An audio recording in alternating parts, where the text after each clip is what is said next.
Waziri Mkuu wa Israel Benjamin Netanyahu anaonekana kama vile mtu aliyelazimishwa kusitisha mapigano kati ya majeshi yake ya IDF dhidi ya wapiganaji wa Hezbollah huko nchini Lebanon. Waziri Mkuu huyo wa Israel Bwana Netanyahu alipigwa na butwa na kushtushwa na chapisho la mtandao wa kijamii la Rais wa Marekani Donald Trump, ambapo rais huyo wa Marekani alisema utawala wa Israel umepigwa marufuku kushambulia Lebanon. Ripoti inasema Waziri Mkuu Benjamin Netanyahu wakati huu anaonekana ni kama vile amelazimishwa na rais wa Marekani Donald Trump kuacha kuishambulia Lebanon. Shirika la habari la Marekani la Axios limechapisha ripoti hiyo likinukuu vyanzo vikisema kwamba maafisa wa Israel waliona chapisho hilo kwanza kwenye ripoti ya vyombo vya habari badala ya kujua kulihusu kupitia njia rasmi. Chapisho hilo lilichapishwa mapema siku hiyo lilimwona Trump akidai Israel haitashambulia Lebanon kwa mabomu tena, wamepigwa marufuku kufanya hivyo na USA inatosha, aliandika rais huyo wa Marekani Bwana Donald Trump. Lakini kimsingi ni kwamba wa Israel hawakuwa na mazungumzo ya kina katika kusitisha mapigano dhidi ya Lebanon. Katika mahojiano alisisitiza msimamo wake akisema Israel inabidi ikome, hawawezi kuendelea kulipua majengo, sitaruhusu. Alisema hivyo rais wa Marekani Donald Trump.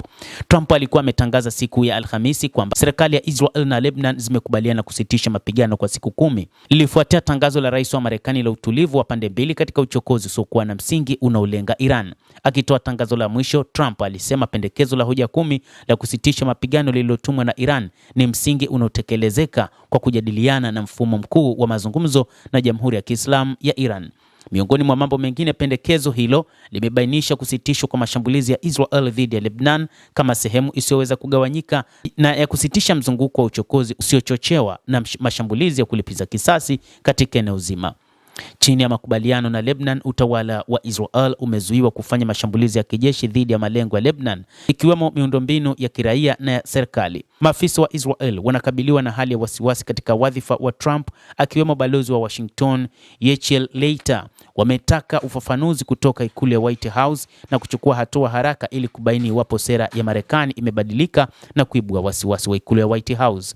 Matangazo ya Trump kuhusu kusitishwa kwa mashambulizi dhidi ya Iran na usitishaji wa vita nchini Lebanon yote yamefuatia mashambulizi mengi ya kulipiza kisasi yaliyofanywa na jeshi la Jamhuri ya Kiislamu ya Iran na vuguvugu la wapiganaji wa kieneo likiwemo Hezbollah ya nchini Lebanon.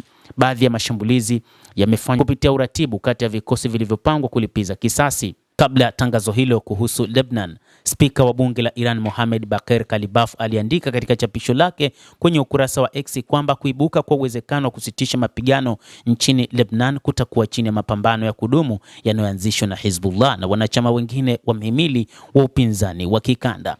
Mtazamaji wa The World News, endelea kutufuatilia, lakini ni kusihi usisahau kulike, kucomment, kadhalika kusubscribe channel yetu hii ili upate habari hizi kwa mapana kupitia The World News. Mimi ni Adam Hussein, endelea kuwa nasi wakati wote, endelea kutufuatilia uyajue mengi yanayojiri duniani.